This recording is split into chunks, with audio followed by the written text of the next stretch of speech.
Assalamualaikum warahmatullahi wabarakatuh. Bapak Ibu, sudah menjadi kebiasaan bagi seluruh umat muslim di dunia kalau sejarah nuzulul Quran diperingati pada malam 17 Ramadan. Peristiwa turunnya Al-Quran di bulan Ramadan salah satunya dijelaskan dalam surat Al-Baqarah ayat 185. Allah Subhanahu wa Ta'ala berfirman, bulan Ramadan adalah bulan yang di dalamnya diturunkan Al-Quran sebagai petunjuk bagi manusia dan penjelasan-penjelasan mengenai petunjuk itu serta pembeda antaranya hak dan yang batil. Oleh karena itu, siapa di antara kamu yang hadir di tempat tinggalnya atau bukan musafir pada bulan itu, berpuasalah. Siapa yang sakit atau dalam perjalanan lalu tidak berpuasa, maka wajib menggantinya sebanyak hari yang ditinggalkannya pada hari-hari yang lain. Allah menghendaki kemudahan bagimu dan tidak menghendaki kesukaran. Hendaklah kamu mencukupkan bilangannya dan mengagungkan Allah atas petunjuknya yang diberikan kepadamu agar kamu bersyukur. Kisah surat Al-Baqarah ayat 185. Bapak Ibu, di sini saya tidak membahas tentang sejarahnya nuzulul Quran, ceritanya bagaimana saat itu Nabi Muhammad berusia berapa, dan seterusnya. Saat nuzulul Quran itu, amalan ibadah apa saja yang harus dikerjakan, dan seterusnya. Karena saya yakin sedikit banyak orang Islam sudah mendengar sejarahnya tentang ini. Apakah di masing-masing rumah orang Islam ada Al-Quran?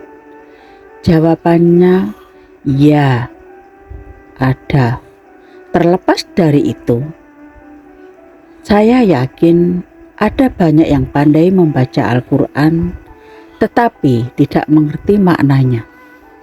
Ada juga yang pandai membacanya dan pandai menerjemahkannya, tetapi implementasinya ke kehidupan sehari-hari tidak nyambung atau tidak mencerminkan apa yang menjadi tujuan Al-Quran itu sendiri. Dalam kesempatan kali ini, saya mengajak kepada Anda semua, marilah kita bersama-sama tadabbur Al-Quran tentang implementasi nuzulul Quran dalam kehidupan sehari-hari. Dan dalam hal ini yang saya bahas terkait dengan surat Al-Alaq ayat 1-5 yang merupakan ayat yang pertama kali ditampakkan saat nuzulul Quran. Al-Quran dalam surat Al-Alaq ayat 1-5 yang ditampakkan pada saat nuzulul Quran mengajak manusia memperhatikan alam raya, mengajak manusia memperhatikan dirinya, mengajak manusia untuk menarik pelajaran dari umat-umat terdahulu dan memberi janji bagi orang-orang yang taat aturan serta memberi ancaman bagi orang-orang yang melanggarnya. Dalam surat Al-Alaq ayat 1-5 Allah berfirman, bacalah dengan menyebut nama Tuhanmu yang menciptakan. Dia telah menciptakan manusia dari segumpal darah. Bacalah, dan Tuhanmu lah yang maha pemurah, yang mengajar manusia dengan perantaraan kalam. Dia mengajar kepada manusia apa apa yang dia ketahuinya. Surat Al-Alaq ayat 1-5 memberi kita perintah untuk membaca, dan membaca dalam arti yang sangat luas sekali. Tidak sekedar diperintahkan untuk membaca Al-Quran saja, tetapi kita diminta untuk membaca alam dari hal yang tersirat, tersembunyi, dan fenomena-fenomena kehidupan secara luas. Saya sering berkata bahwa kita membaca tidak hanya di atas kertas saja. Kita belajar tidak harus di bangku sekolah. Kita bisa membaca dan belajar dari alam. Belajar membaca dari sumber lingkungan kita sendiri. Dari matahari, bebatuan, pepohonan, dan seterusnya. Semua itu adalah sumber bacaan kita, yang kira-kira itu yang dipesankan oleh surat Al-Alaq ayat 1-5. Bapak Ibu, Al-Quran menghendaki umatnya untuk membaca apa saja selama bacaan tersebut bermanfaat untuk kemanusiaan.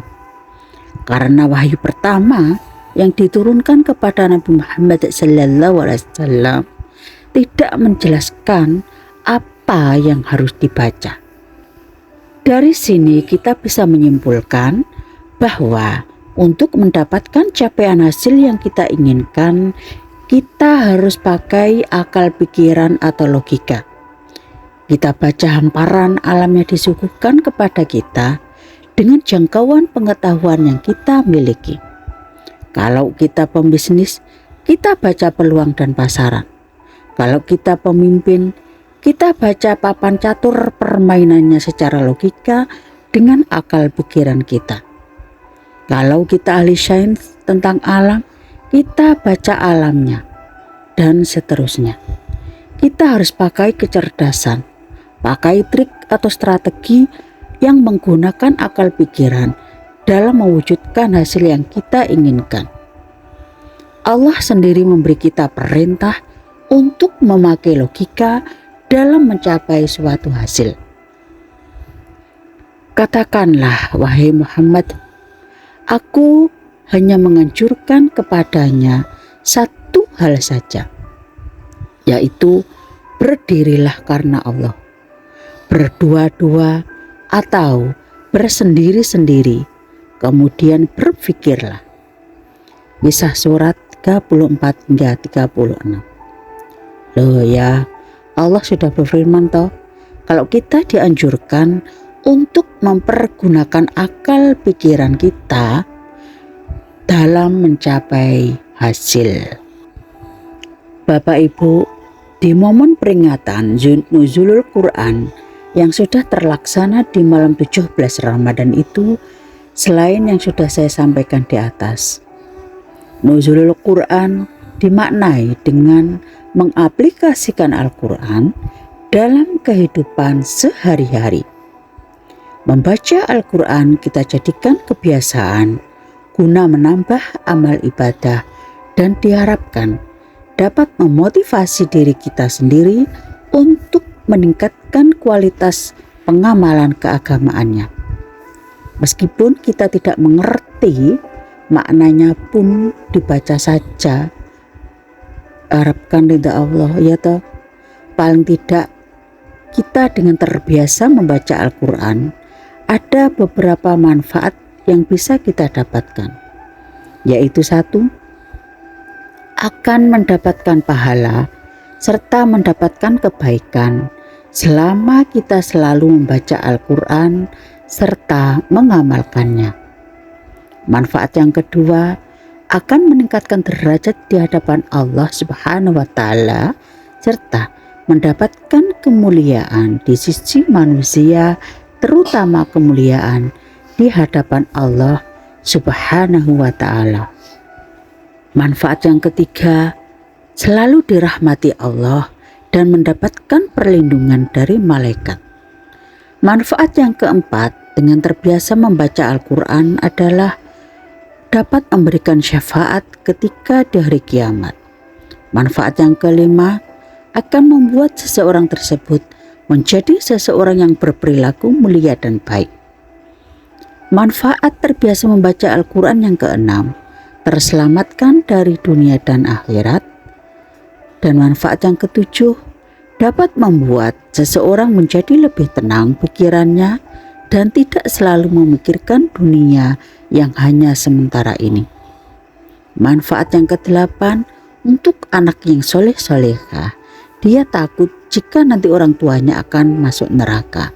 Maka anak-anak tersebut dibiasakan untuk membaca Al-Quran sebagai bentuk dari rasa patuhnya kepada kedua orang tuanya, memberi kenikmatan bagi kedua orang tuanya.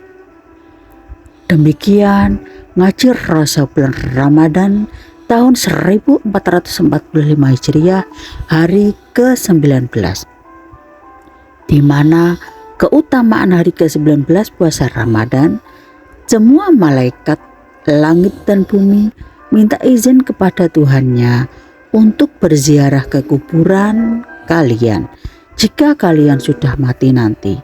Setiap hari akan dikunjungi oleh malaikat langit dan bumi, dan setiap malaikat membawa hadiah dan minuman untuk kalian. Terima kasih masih setia di channel Fahrudin Misbatin Present.